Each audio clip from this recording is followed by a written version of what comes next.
All right, friends, we got two avalanche deaths this weekend, both on the Alberta side to report on. And at this time of year, that sun gets on those south facing slopes sometimes and things turn to sugar and things can happen quickly. I'm not saying that's exactly what happened here, but that's just one example of some of the slides I've been noticing around here in Wells and just sort of the thing that in the spring you kind of have to watch out for. So, anyways, Caribou Weather Dude YouTube channel, hit like, share, subscribe. Let's get on with talking about what happened this weekend. Okay, so two incidents in first one in Kananaskis area, lovely area. I've been there. That's Peter Lougheed Provincial Park, south facing slope. As I was saying, yeah, I down this area have climbed a couple mountains. Anyways, let's see what it says here. Black Prince. There was someone killed here, so let's keep that in mind and try to be sensitive about this. At an elevation of 2,100 meters, Kananaskis Mountain Rescue responded to an incident on an east aspect at 2,100 meters near the Black Prince backcountry ski area. Skier one skied the slope, triggering an avalanche which was 100 meters wide, failing down 80 to 100 centimeters. The weak layer comprised facets over a crust which formed at the end of January. So it's been that long, that layer that's separated the two that it slid off from. The skier was carried down the slope for 50 to 80 meters. The other three skiers in the party skied down, located the skier, and called for help. Kananaskis Mountain Rescue responded, provided medical assistance, and evacuated the skier. Emergency medical services to EMS. The skier did not survive. Image of the avalanche crown here, which appears to be 1 meter deep. An unusual feature is the number of trees in the start zone. So despite the number of trees, it did let go. And look at that. Yeah, a big slab just cut right off. In the trees it happened. I said it was a south slope, but they're saying east slope. So, okay, we'll go with what they said.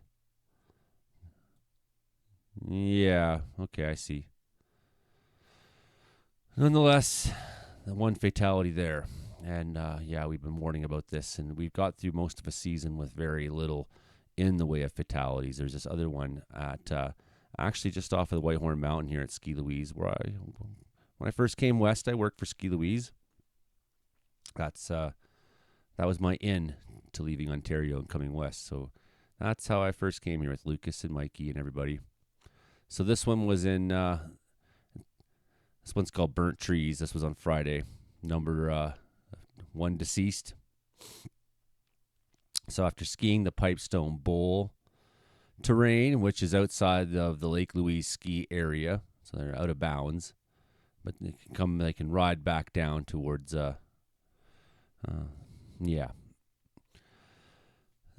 two skiers are working back to the ski area in their downhill gear with skins. At approximately 1500 hours, 3 p.m., the party triggered an avalanche that propagated to the steeper terrain overhead, and the second skier in the party got caught. He was carried 50 meters and buried almost 2 meters deep. The partner conducted a transceiver search, extricated the skier, initiated first aid, and activated 911. Parks Canada Visitor Safety evacuated the party to emergency medical services. The skier did not survive.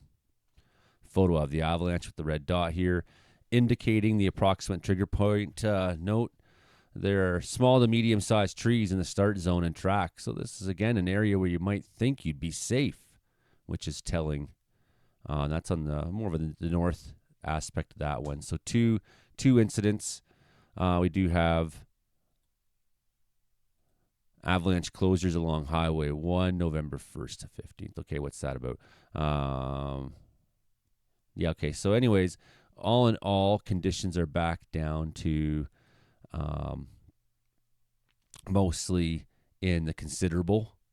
Avoid avalanche terrain. It's still saying human avalanche triggers are likely. And if we take some more snow later this week and have some fluctuations of temperature, we might see some changes either way in some of these. So right now, things have settled a little bit down in some parts, but not necessarily still in these east ranges, where we've taken quite a bit of snow actually this weekend. We did. Even brief periods of direct sun can produce natural avalanches. Continue to make conservative terrain choices while the storm snow settles and stabilizes. Beware of the potential for large avalanches due to weak buried areas. Before we leave here, we might as well take a quick look at the mountain weather forecast. Where we're going here the next couple of days, because general trophiness, it says there. General trophiness continues today with widespread flurries across BC and risk of thunderstorms across southwestern Vancouver Islands. And there is that popcorns, like I've been sort of saying, if you've been watching my shorts on YouTube or on Facebook, just these sort of afternoon convective flurries that happen. They have a risk of grapple. Occasionally, they can form a lightning strike as you get deeper into the spring. The chance of lightning in those interior areas when that happens rises. Nonetheless, we did have last week Thursday a water spout just off of White Rock there that I kind of failed to mention in my forecast video at the time, because Mark Ingalls and I were talking about that a number of days beforehand. I was like, that's good, I'm going to write this down. And then I didn't mention it. And then nonetheless, that's just sort of typical of the instability that we've been seeing coming at us. So a ridge begins to build offshore on Monday with one last day of widespread flurries with risk of thunderstorms across southern BC. As the ridge establishes itself on Tuesday, we'll send a Pacific weather system north into the South Klondike area with light snow. So we're looking at the next round, kind of slap it into BC. Later this week, Wednesday, maybe taking a little bit into the interior as the next low passes on through. That's kind of where we're going this week, and I'll make a larger forecast video, I think, on Monday about that. Anyways, here we have from Rocky Mountain Outlook. Again, just some of the images that were shown. A rescue helicopter on scene to help with the avalanche in Lake Louise area on Friday. Sad stuff. Sad stuff. 2 skiers are dead in separate avalanches in Lake Louise and Kananaskis during elevated avalanche conditions on Friday. First responders said an EMS unit from Banff responded to Lake Louise for reports of an avalanche in an out-of-bounds area near the ski resort at approximately 3:30 on Friday. Alpine helicopters retrieved one patient from the avalanche scene down to our awaiting ground EMS crews, said Stuart Brito, Public Education Officer for Alberta Health Services EMS, in an email.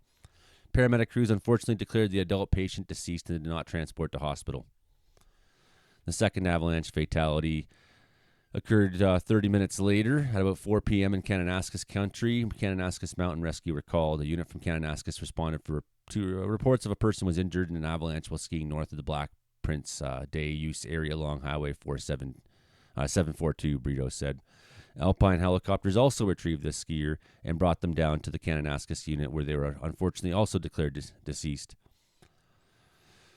Yeah.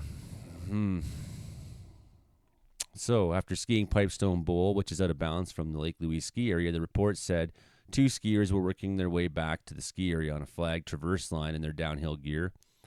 At 3 p.m., the first skier triggered an avalanche on a 25-degree slope that propagated to the steeper terrain overhead.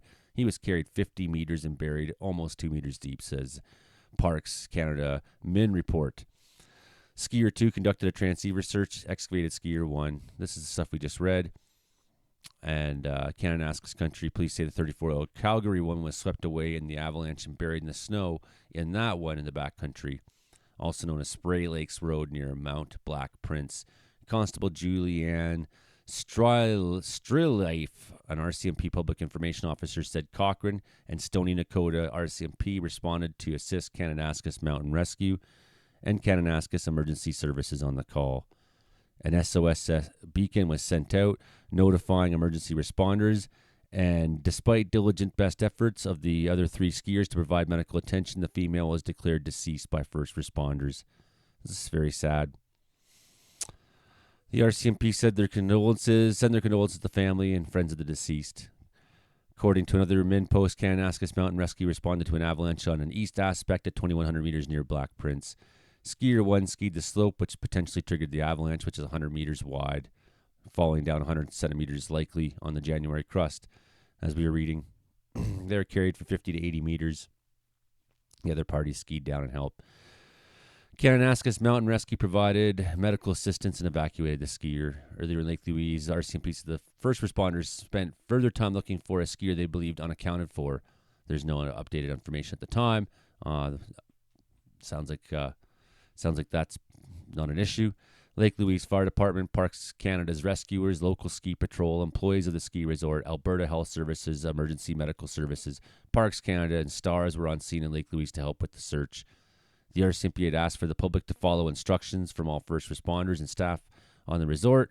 Anyways, the 2 deaths came just hours after rescuers urged backcountry visitors to stay out of avalanche terrain, as the avalanche hazard was rated high in Banff, Yoho, and Kootenay, and considerable in K Country on Friday, following a big dump of snow over the previous 24 hours.